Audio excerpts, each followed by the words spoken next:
What if we took all the nuclear waste on Earth and hurled it straight into the sun? It sounds like the ultimate cosmic cleanup. No more storage problems, no more radioactive leaks. Just poof, problem solved, right? Well, not exactly. Imagine this: humanity's greatest nuclear sins. Barrels of radioactive sludge, glowing green liquids in lead canisters, spent fuel rods humming with deadly energy, being packed into a giant rocket. The countdown echoes through mission control. 3 dots, 2 dots, 1, ignition. The engines roar and centuries of waste lift off toward the sky, bound for a cosmic incinerator, the sun. At first glance, the idea sounds brilliant, almost poetic. We created the waste here on Earth, but we send it to the very star that gives us life, letting it burn our mistakes to ash. No more worries about storage, no more leaking containers buried in mountains or deep beneath oceans. The sun is a 27 million degree furnace. Surely it can handle our mess, right? Well, maybe, but let's step back and actually think about what we're suggesting. The sun is not a trash can. It's a mind-blowingly massive ball of plasma, powered by fusion so dense and energetic that it takes photons thousands of years to escape from its core. Dropping nuclear waste into it isn't like tossing a soda can into a campfire. For starters, we don't drop anything into the sun. It's not that easy. See, Earth is traveling around the sun at about 30 kilometers per second. To send anything into the sun, you have to cancel out that motion. You can't just aim and shoot. If you launch a rocket in the usual way, say like we do for missions to Mars or the Moon, it won't fall into the sun. It'll orbit the sun just like we do. To fall inward, you need to slow down a lot.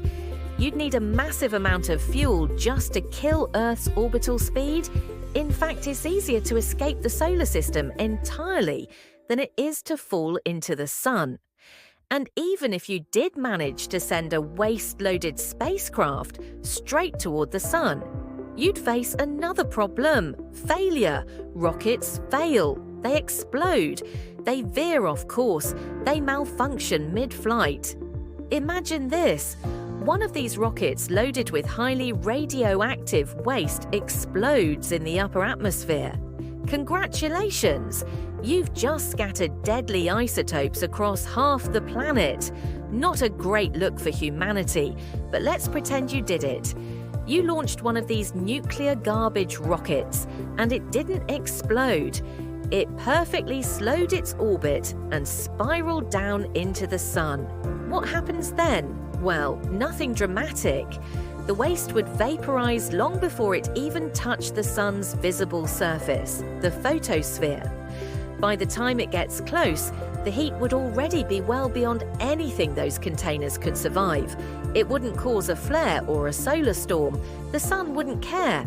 In fact, the total energy from the waste would be utterly insignificant compared to what the sun outputs every second. The sun emits more energy in a single second than all the nuclear waste humanity has ever created.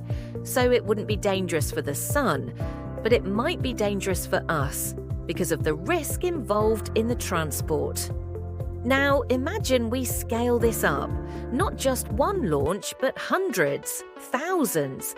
An entire global infrastructure built around shooting radioactive material into the sky. Rockets leaving Earth every week, maybe every day, all carrying the toxic leftovers of our energy obsession.